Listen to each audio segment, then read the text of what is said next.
Hello there, students. In this video, we're going to introduce the topic of Kirchoff's circuit rules.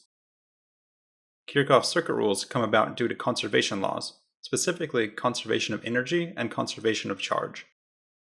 From the conservation of energy, which tells us energy isn't created or destroyed, we have the loop rule, which states that the sum of electric potential differences after tracing a complete loop in a circuit must be zero.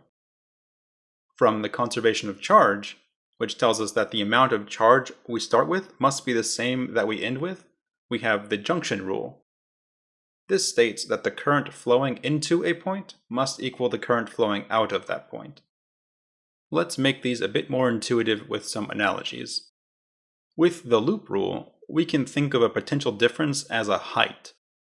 If you walk around this path and you return to where you started, you would be at exactly the same height as when you started. These changes in height along the way, delta H, are analogous to a change in potential, the potential difference, delta V. We lose potential as we cross resistors in a circuit, and we gain potential as we cross batteries. So our little walk around this hill, starting and ending at the same point, might look like this as a circuit. We've got batteries that give us potential and increase our elevation, and we have resistors that take potential and decrease our elevation.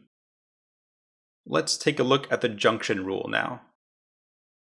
To better understand the junction rule, let's take a look at a traffic intersection. If we start with 5 cars waiting at the light on the left, then after the light turns green, we better still have 5 cars total in the other 2 roads after they pass the light. That's all the junction rule is saying. In this example, the cars are representing the current in our circuit. Where we started with 5 cars, we have current I1 in a circuit.